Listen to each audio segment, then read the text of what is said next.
नमस्कार. दीपक रेगे कथाकथन चॅनलवर तुम्हा सगळ्यांचंच मनापासून स्वागत. तुम्ही ऐकतोय द स काकडे यांची कातळ ही कादंबरी आणि आज भाग 9. व्यंकट मास्तरनं खरं म्हणजे ते करायला नको होतं. त्याच्या शिक्षक पेशाला ते कलंक लागण्याजोगं होतं, पण तो योग्य अयोग्यतेच्या पलीकडे पोचलेला होता. ह्या कांताच्या घरची माहिती मिळवण्याचा त्याने कधीही प्रयत्न केला नाही. तिनेही तो सांगण्याचा प्रयत्न केला नाही. त्याला ती स्त्री म्हणून हवी होती, तिला तो पुरुष म्हणून हवा होता. त्यामुळे दोघात कुठलीच भिंत उभी राहिली नाही. त्याला ती पत्नी म्हणून हवी असं त्याने तिला विचारलं नाही आणि तिनेही स्वतःला पती असल्यानं त्याला लग्नाबद्दल विचारलं नाही. व्यंकट त्या टेकाडवाडीत मास्तर म्हणून नाव मिळवत होता. तो एक शिक्षकी शाळेतला शिक्षक, पण त्याचे मुलांचे विविध खेळ, त्याचं शिक्षण, चाकूरमांड्याच्या मोठ्या शाळेचे हेडमास्तरसुद्धा त्याची शाळा आणि पोरं बघून गेले होते. ते हेडमास्तर तर खोळच होऊन गेलं. त्यांनी त्याच्याबद्दल वरपर्यंत चांगला रिपोर्ट दिला होता. दिवसा हाच उत्तम शिक्षक रात्रीचा रोंग्याच्या दरोड्यात भाग घेत होता. आपल्या शाळेतली काही तयार केलेली थोराड पोरं तो दरोड्यासाठी नेत होता. दरोड्यात मिळवलेल्या मालाचा तो व्यवहाराप्रमाणे हिस्सा घेत होता आणि चांगला गब्बर होत होता. कांताला त्यांनी वेडच लावलं होतं. ती रोज रात्रीची त्याला शेवत्याच्या खोपटात भेटायला येत होती. पहाट झाली की ती निघून जात होती.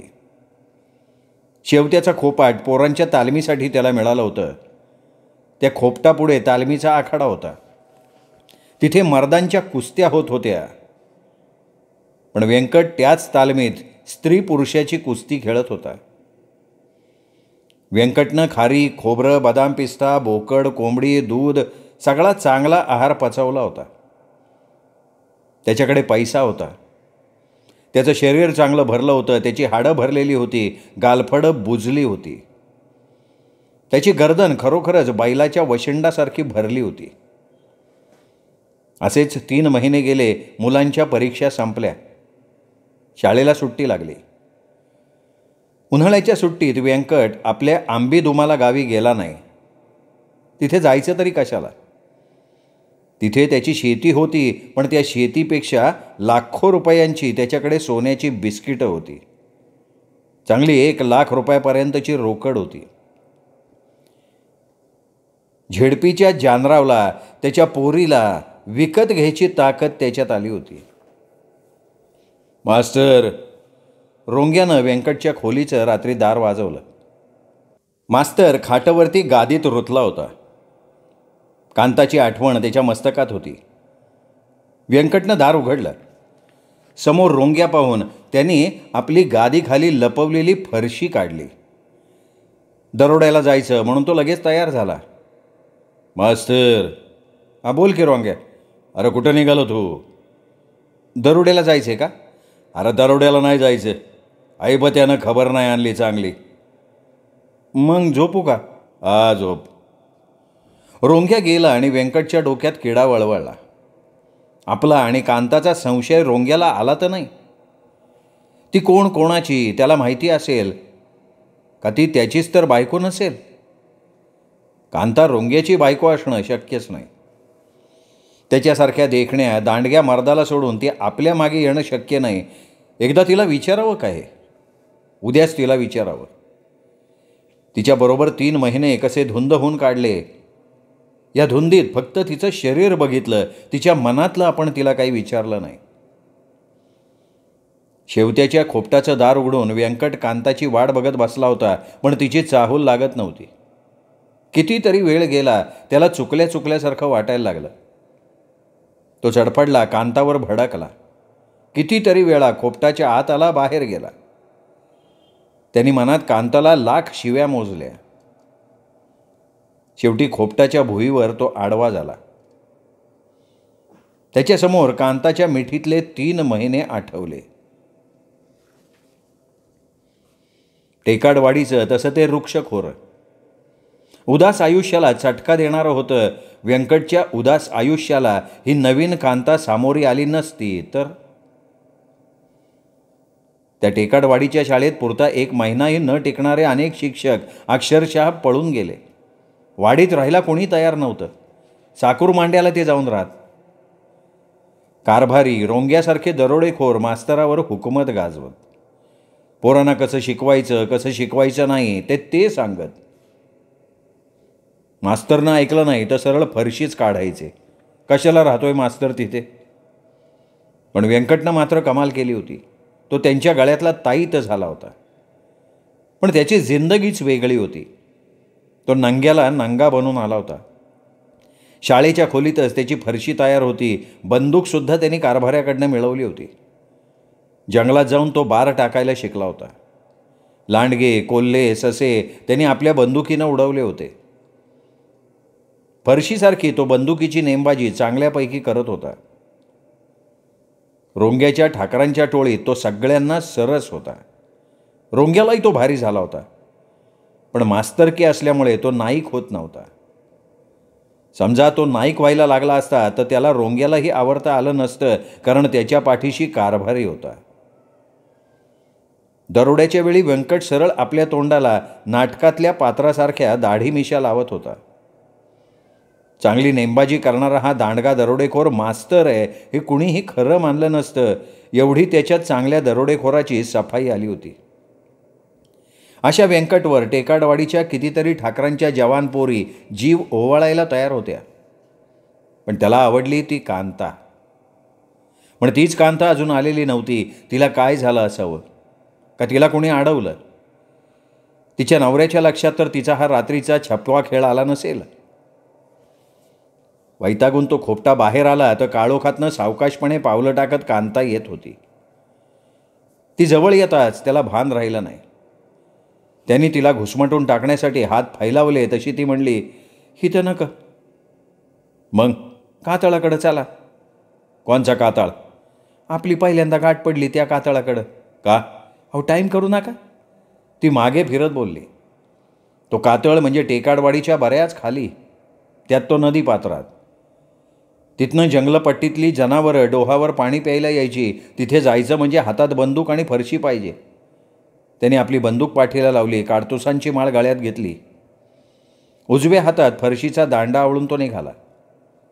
त्याच्या पुढे ती 4 पावलं निघाली. नदीच्या पात्रात येताच ती खालनं निघाली. सोनार गाडला होता. त्याला 3 महिने झाले होते. त्याचा कोणालाही पत्ता लागत नव्हता. त्याची बायको टेकाडवाडीला येऊन गेली होती. चांदमल शेठनं पोलिसात खबर दिली होती, पण शोध लागला नाही. आपला नवरा पोतभर सोन्याचे डाग घेऊन नक्की देशांतराला पळाला असा त्याच्या बायकोचा समज झाला होता. आपला नवरा सोन्यासाठी काय करेल याचा तिला नेम नव्हता. सोनार गाडला होता. त्याच्याच पुढच्या बाजूला पारश्या एरंडाचं बेट माजलं होतं. त्याच्या मध्यभागी व्यंकटनं सोन्याची बिस्किटं आपल्या फाटक्या शर्टात गुंडाळून गाडली होती. ती त्यांनी उकरण्याचा प्रयत्नही केला नव्हता. ती उकरून उगीचच त्याला संशय निर्माण करायचा नव्हता. प्रथम भेटीच्या कातळाजवळ तो आणि ती आली. कातळावर त्यांनी आपली बंदूक आणि फरशी ठेवली.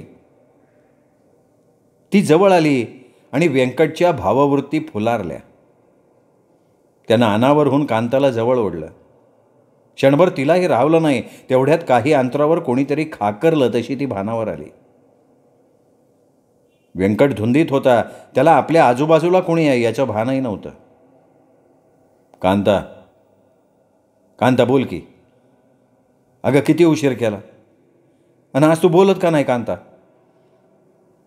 तो तिला कवळत बोलत होता, पण ती त्याला प्रतिसाद देत नव्हती.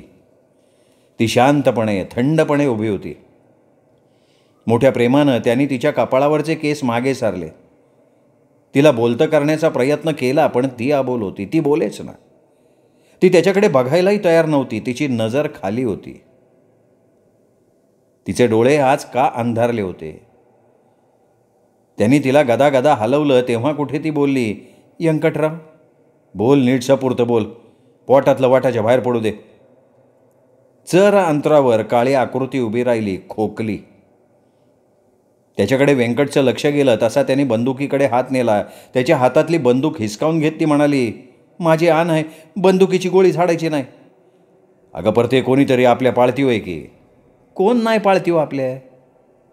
म्हणजे हे जे कोणी उभं आहे लांब ते तुझा माणूस आहे. ते तुम्ही आज बोसायला लागलात? कधी विचारलं मला तुझ्या घरी कोण कोण आहे म्हणून? अगं मग तू तरी स्वतःहून सांगितलं का? मी आता अडाणी आहे, पण तुम्ही मास्तर आहे ना.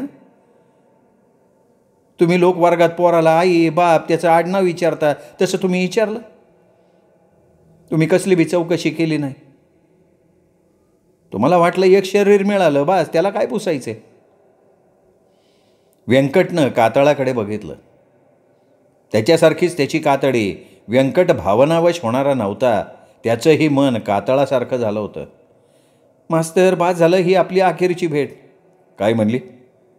का? ते तुम्ही ओळखायला पाहिजे. म्हणजे? वय बोला, म्या का भेटणार नाही ते बोला. काय गरवर बिरवर राहिली काय? अगं मग अशी दूर का होती? गरवर आहे हे माहिती झाल्यावर तरी हात पकडू नका. मला इसरा आता. आणि ती तशीच मागे झपाझप चालत गेली. कुणीतरी अंतर ठेवून बसलेलं होतं. ती जवळ येताच तिचा हात धरून ते चालायला लागलं. कांता बरोबर कोण असावं? तिचा बाप, भाऊ, नवरा का आई? अंधारात ते कोण हे दिसणं शक्य नव्हतं. व्यंकटला वाटलं तिला गाठावं, तिच्या सोबतच्या माणसाला ओळखावं. त्यांनी पाय पुढे टाकला, पण त्याच्यातला स्वार्थी पुरुष बोलला, आता नाहीतरी तिचा उपयोग काय? ती गरोदर आहे. आता तिला म्हस्का लावण्यात काय उपयोग? गेली उडात. तिच्या बदली दुसरं पाखरू बघायला पाहिजे. व्यंकट त्या कातळावर टेकला. त्याच कातळाजवळ त्या दोघांची भेट झाली होती. मग 3 महिने कसे गेले ते त्या धुंदीत कळालंच नाही. कातळावरनं उठून तो नदीच्या काठाकाठानं वर यायला लागला. कोल्ही कुत्री पुढून आडवी धावत गेली. सोनाराला गाडलं. त्या ठिकाणी येताच तो थबकला. सोनार जर ह्या त्याच्या गाडलेल्या जागेत न उठला तर? त्याच जागेवर त्यांनी मागे तरच ठार मारलं होतं. तंगडं फेकून बाजूला नेलं होतं. पारश्या एरंडाचं बेट बघितलं. त्याच बेटात त्यानं लपवलेली ती 110 सोन्याची बिस्किटं. सोनार आपल्या जागेत न उठला, ह्या पारश्या एरंडाच्या बेटात गेला आणि त्यांनी ती सोन्याची बिस्किटं पळवली तर? या कल्पनेवर तो स्वतःशीच हसला. मेलेलं जिवंत कशापायी होणार? शरीर मेलं की संपलं. आत्मा बेत्मा सब संपलं. सगळ्या बाजार गप्पा. पारश्या एरंडाचं बेट पार करून तो पुढे गेला तर बेटातनं आवाज उठल्याचा त्याला संशय आला. तसाच तो मागे आला तर कोणीतरी एकदम उठून खाली बसल्याचं त्याने बघितलं. बंदुकीची आणि फरशीची नेमबाजी करणारा व्यंकट त्यानं त्या बसल्या जागीच गोळी झाडली. तर पुन्हा कोणीतरी उभं राहिलं. त्यानं गोळी झाडली पण काहीच नाही. गोळी आरपार जाऊन सुद्धा ती काळी आकृती खाली कोसळली नाही. दुसरी तिसरी गोळी त्यांनी झाडली तरीही ती आकृती उभी. व्यंकटचे पाय जरा लटपटले. कोण आहे हे? सोनाराचं भूत तर नाही? ही कल्पना त्याच्या डोक्यात आली आणि क्षणभर तो डळमळला. सोनारानं आपल्या गाडलेल्या जागेतनं इकडे या सोन्याच्या बिस्किटांच्या जागेत पलायन कसं केलं? का सोनार त्याच्यावर भुजंग होऊन बसलाय आणि वरती येऊन असा भेडसावतोय?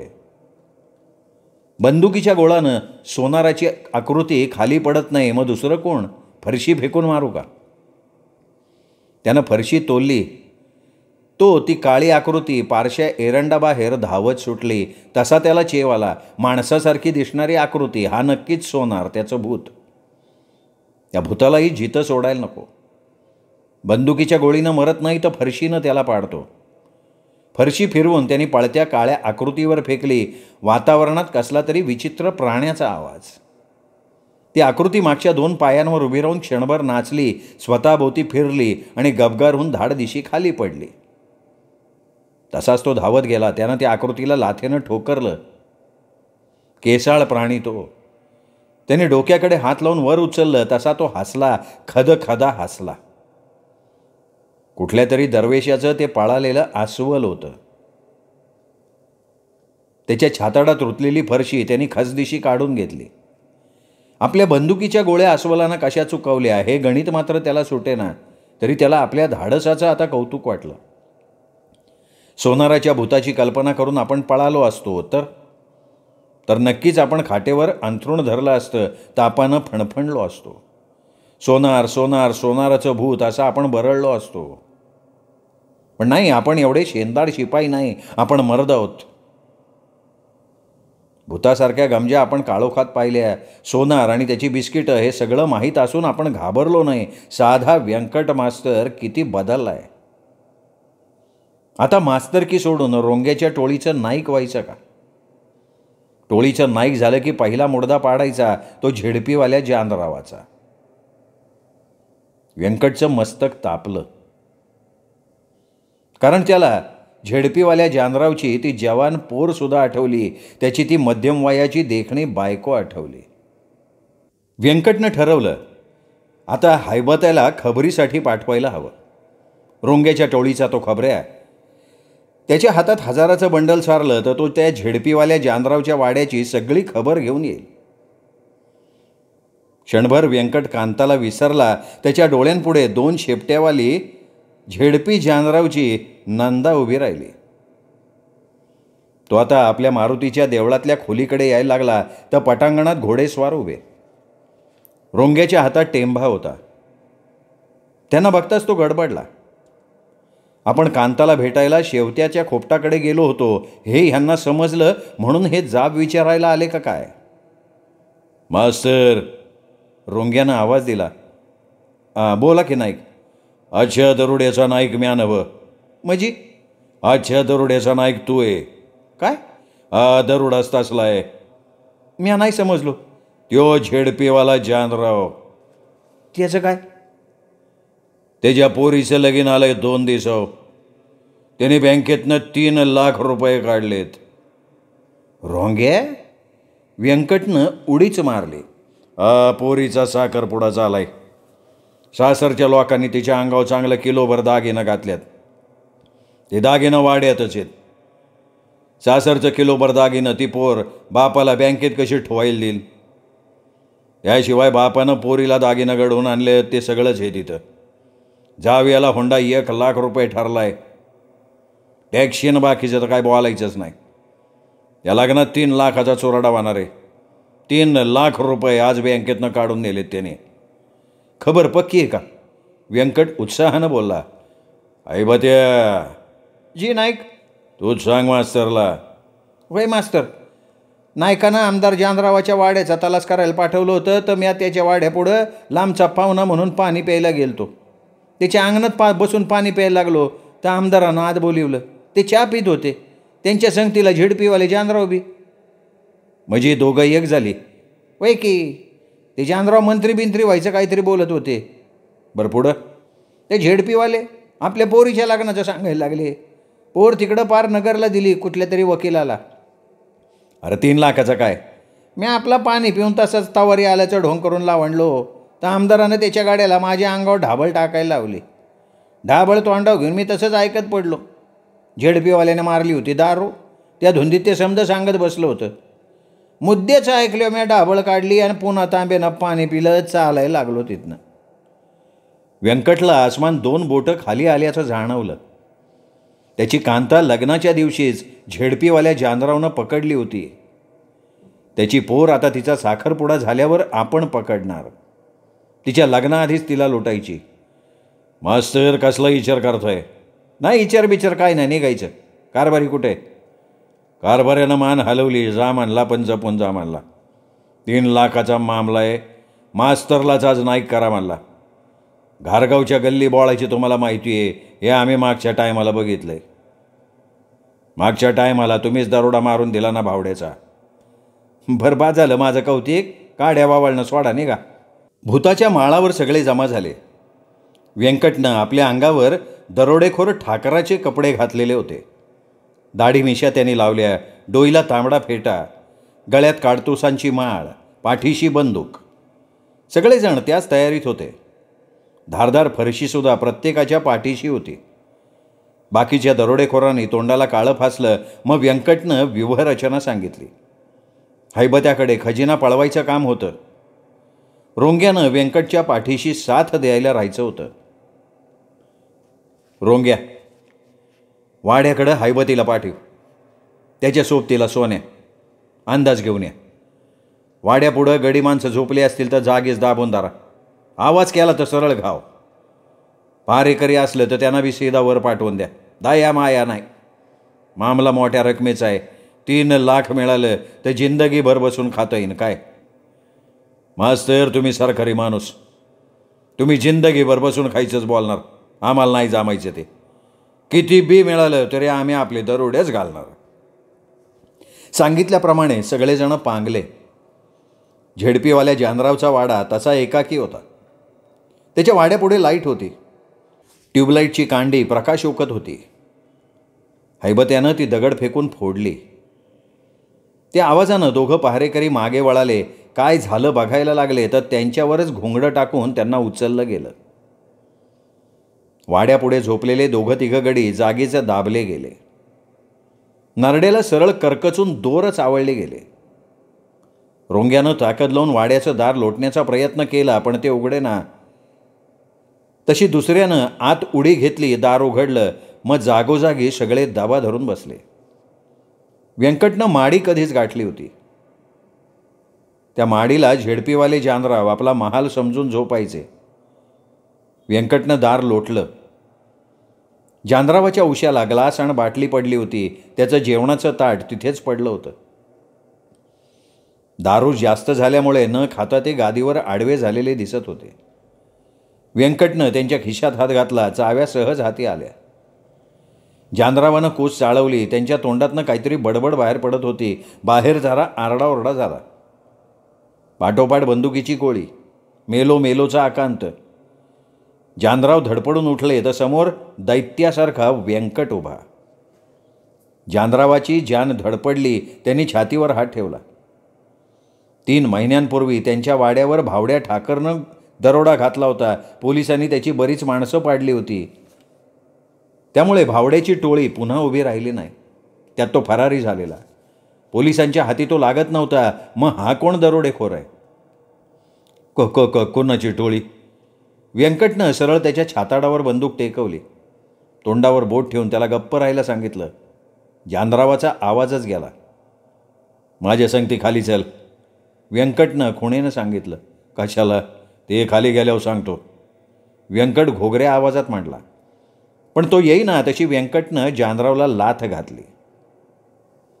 व्यंकटनं तसंच त्याला लाथेनं ठोकरत जिन्याकडे नेलं. सरळ खाली लोटून दिलं. गडगडत जानरावचं ते धूळ खाली पडलं.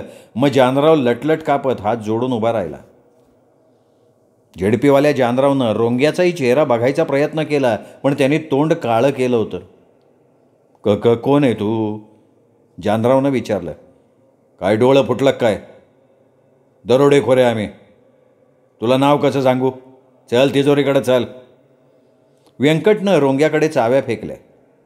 रोंग्यानं सरळ जानरावाचं गचांड पकडलं. बळीच्या बोकडाला ओढत न्यावं तसं त्याला फरफटत नेलं. पुढे पाऊल टाकायला तो कणकण करायला लागला. तसा फरशीचा दांडा त्याच्या पाठीत बसला. दणक्यात मणक्याची माळच मोडली. नाही मारू नका.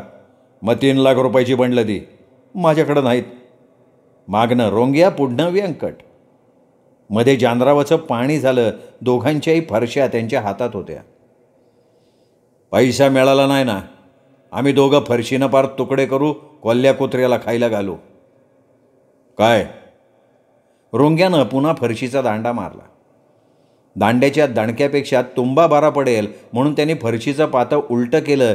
दाण दिशी फरशीचा तुंबा जानरावाच्या मनगटावर घातला. जानराव खालीच पडला. त्याचं डोकं व्यंकटच्या पायावर. स्वयंपाकघराच्या जवळ जानरावाची बायको तानाबाई, नंदा झोपल्या होत्या. त्यांना दरोडेखोर आल्याची चाहूल लागली होती. जानरावाला चौकात लाथेनं ठोकरला जातोय, फरशीनं मारला जातोय हे कळताच त्या धावत तिथे आल्या. तसा व्यंकट पुढे झाला. खबरदार पुढे याल तर त्यांना सोडावं. झेडपीवाल्या जानरावची तानाबाई पदर पसरत बोलली. 3 लाख रुपये पहिले टाका, मग जानरावाच्या जीवाची भीक मागा. अगं बाया, माझी लग्नासाठी आणलेले पैसे. हा तेच पैसे. ते पैशाचं ऐकलं आणि तिची वाचा गेली. 3 लाखासाठी हा दरोडा? ह्यांना बातमी कोणी दिली?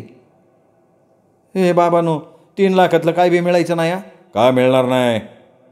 जानरावाच्या छातीला बंदुकीची नळी लावत रोंग्या म्हणाला. ते पाहिलं तानाबाई पळत आली, गहीवर मांडायला लागली. तिला व्यंकटनं तसंच मागे झिंजाडलं. सरळ तिचं फडक्यानं तोंड बांधलं आणि फडकं सोडलं तर फरशीनी डोक्याची 2 शकलं होतील म्हणून सांगितलं. तानाबाई थरारली. तिला ते सगळं असह्य झालं होतं. रोंग्याला आणि व्यंकटलाही तो घोळ फार वाटला. एका घावात 2 तुकडे केल्याशिवाय पैसे हाती येणार नव्हते. व्यंकटनं सरळ फरशी चालवली. झेडपीवाल्या जानरावाच्या एका पायाचा पंजा त्याने उडवून टाकला. दुसऱ्या घावात तोच पाय गुडघ्यातनं तोडणार तर जानरावानं व्यंकटचं पाय पकडलं. 3 लाख रुपये कुठे ते दाखवतो म्हणाला. पायाचा पंजा उतरल्यानं तो भैरावल्यागत आतल्या दालनातल्या खणाकडे गेला. तिथे कपाट होतं. ते कपाट उघडून त्यांनी 3 लाखाची बंडलं व्यंकट पुढे टाकली. ती व्यंकटनं रोंग्याकडे दिली. रोंग्याच्या मागे हैबत्या होता. हैबत्यानं गोणपाट भरलं, खांद्यावर टाकलं. हैबत्याला डागाची आठवण होती. ती आठवण त्यांनी काढताच व्यंकटनं झेडपी जानरावला म्हटलं, अन दागिन्याचं काय? दागिने? नंदाला साखरपुड्या तिच्या लोकांनी घातलेले डाग कुठे आहेत? ते तिचं, आमचं नाहीत. ती झक तुम्ही मारा, डाग आम्हाला पाहिजे. ते तिला विचारा ना, तू देतो का नाही? नाही, ठेवायला माझ्याकडं होतं. पुन्हा जर ते पाहुणं लग्नात त्यांचं डाग मागतील की, त्यांनी डाग नाहीत म्हणून लग्न मोडलं तर तुझ्या पोरीला दुसरा नवरा करून दे.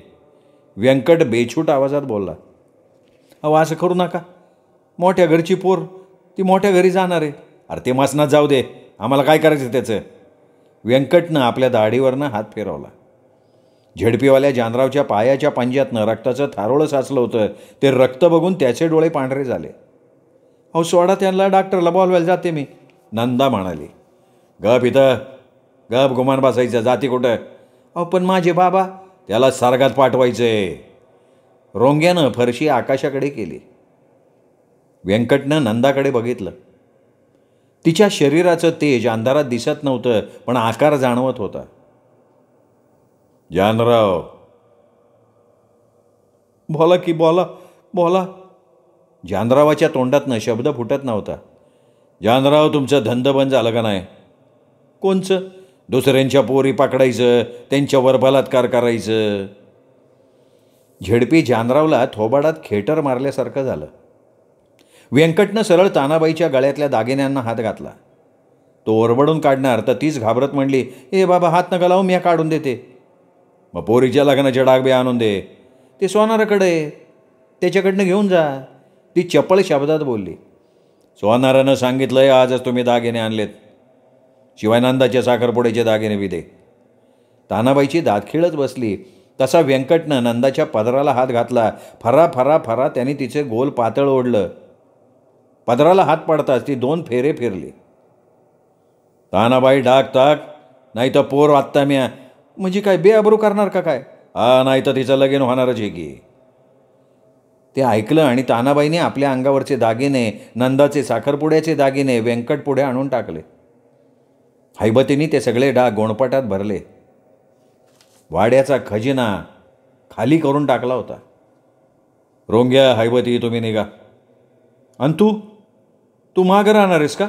म्या नाईक आहे आज, आरडर ऐकायची, सवाल करायचा नाही. रोंग्या आणि हैबती बाहेर पडले.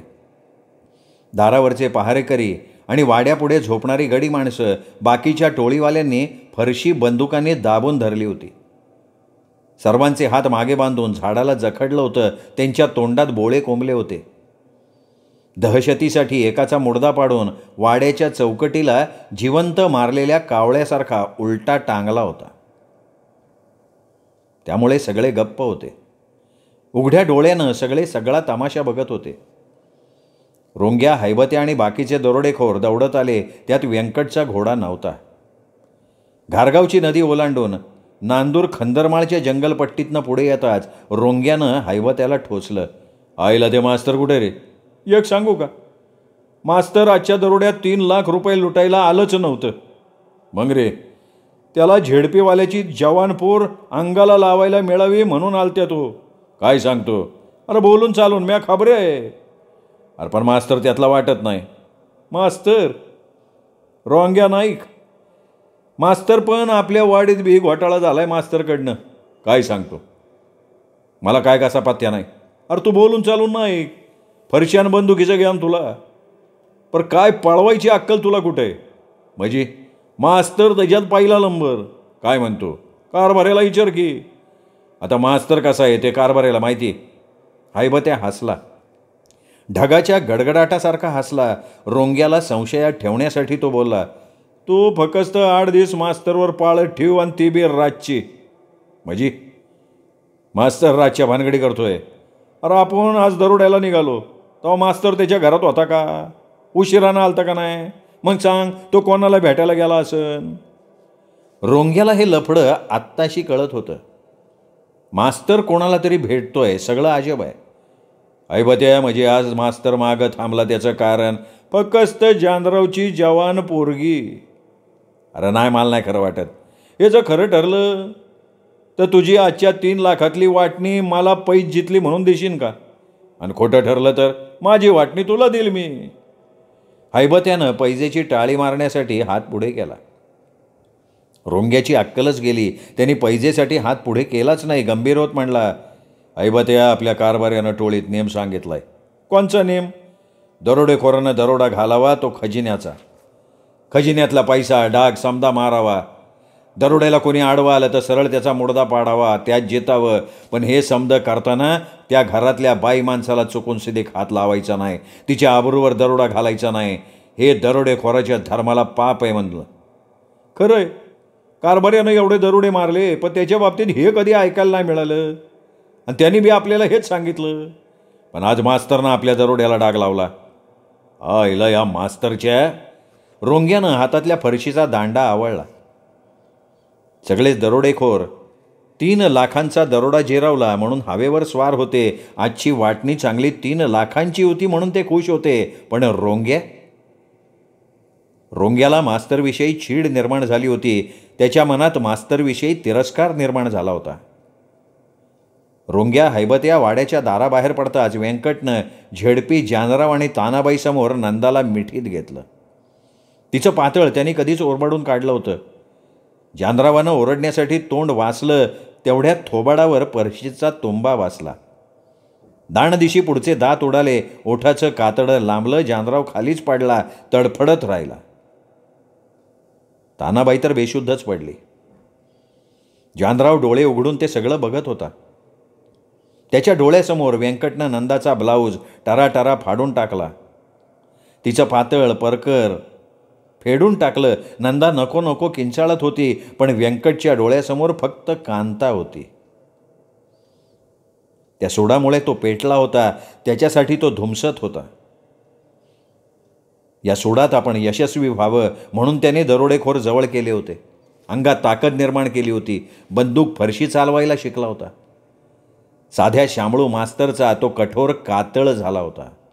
आज त्याला तो सोडाचा आनंद घेता येणार होता. आपल्या मिठीतली नंदा व्यंकटनं रावणाच्या थाटात उचलली. तिला घेऊन तो तसा धाडसानं बाहेर आला. नंदाला जंगलपट्टीत घेऊन जाणार होता तो. काडतुसांची माळ त्यांनी गळ्यात कशीबशी घातली. वाड्याबाहेर पळाला. वाड्याबाहेरच्या झाड्याला वाड्यातलं पहारेकरी आणि गडी बांधून ठेवलेले होते. त्यांच्या तोंडात कापडाचे बोळे होते. पळत जाऊन त्यांनी घोड्यावर झेप घेतली. घोडं तुफान सुटलं. नंदा त्याच्या पुढ्यात होती. वाड्याभोवती विजेरा फिरत होत्या. पोलीस येत होते. व्यंकट थोडक्यात वाचला होता, नाहीतर नक्की पोलिसांच्या हाती सापडत होता. घारगावची जंगलपट्टी आली तेव्हा व्यंकटच्या डोळ्यापुढे नंदा उभी राहिली. हातातोंडाशी तो यव्वनाचा घास आला होता. पोलीस पोलीस असा आरडाओरडा तिथे त्याने ऐकला नसता तर. मारुतीच्या पटांगणात सगळेच दरोडेखोर जमा झाले. रोंग्या आणि हैबत्या दरोड्याचं गोणपाट पुढे ठेवून बसले होते. टेंभा जळत होता. वाटणीला कारभारी होता. 3 लाखाचं डबोल होतं. आणि नंदाचे साखरपुड्याचे डाग, जानरावानं तिला आणि जावयाला देण्यासाठी तयार केलेले दागिने. रोंग्या, मास्तर कुठे? हैबत्याला विचार की. रोंग्या कपाळाला आठ्या घालून बोलला, हैबत्याला? त्याला का बरं? मग टोळीचा खाबऱ्या कोण आहे? रोंग्या, तू कुणाला सवाल करतोय? कारभाऱ्याच्या कानाची पाळे लाल झाली. आज तो त्या मास्तरला नाईक का केला दरोड्याचा? म्हणजे त्याला नाईक केला म्हणून तुला झेंदका आला काय? यो झेंदक्याचा सवाल नाही. मग काय समजायचं? आपल्या दरोड्याचा जो नाईक असेल तो कसा वागत असतो? दरोडे घोलताना नाईक पुढं, त्याच्या मागं बाकीचे साथवाले. तसा मास्तर वागला, चांगला वागला. 3 लाखाचा माल त्यांनी लुटून दिला, दागिने बी त्याने मारले. समद हायबा त्याच्या आणि माझ्या ताब्यात दिलं त्याने. मग त्याने आमच्या संगती यायला पाहिजे होतं का नाही? पण आत्ता त्याचा पत्त्या कोणीकडे आहे? कारभाऱ्याच्या टकुऱ्यात आत्ताशी प्रकाश पडला. कारभारी नाईक असताना तो दरोडा घालायला पुढे असायचा. दरोडा झाला की तो सगळ्यांच्या मागे असायचा. खायला पुढे आणि लढायला मागे असं त्याचं नव्हतं. त्यांनी दरोडा लुटल्यावर टोळीला कधी वाऱ्यावर सोडलं नव्हतं. नाईक म्हणून तो त्यांच्यात संगती, खाणं पिणं साथीनं. रोंग्यासुद्धा तसाच वागत होता म्हणून त्याला टोळीत मान होता. कारभाऱ्या मास्तरला तो नाईक का केलं? अरे त्याला जानरावच्या वाड्याची, घारगावची खडानखडा माहिती होती म्हणून त्याला नाईक केला. आणि तो नाईक फक्त आजच्या दरोड्यासाठी. आता नाही त्याला नाईक बनवणार. हां, कारभारी त्या मास्तरचा भाव तू वाढवला. त्याच्यावरनं नेहमी काड्या वाळल्या. अरे पण कालपर्यंत तुम्ही त्याला नावाजत होता, आज काय झालं? काय झालं नाही ते विचार. मग सांग काय झालं? माझ्याकडनं कशाला खरं खोटं करून घेतो? अरे मग कोणाला विचारू? विचार की तुझ्या लाडक्या मास्तरला. कारभाऱ्यानं ते ऐकलं, त्याचे डोळे तांबडे लाल झाले, त्याच्या मिशा फुरफुरल्या. कारभारी सबुरीनं घ्या, पहिली वाटणी करा. वाटणी म्या कोण करणार? कारभाऱ्यानं हात झटकलं, तो मागे झाला. आपल्या घराकडे जायला लागला. दरोड्याच्या पैशाच्या वाटणीशी आपला काही संबंध नाही आहे असं सांगायला लागला. रोंग्याला कारभाऱ्याचा स्वभाव माहिती. तो असं बोलायला लागला की रोंग्याची नाईकगिरी दुसऱ्या कोणाला तरी मिळणार हे त्याला नेहमीचं. कारभाऱ्याला सगळे टोळीवाले देव मानणारे, त्याच्या उंजळीनं पाणी पिणारे, त्याच्या विरुद्ध शब्द न काढणारे.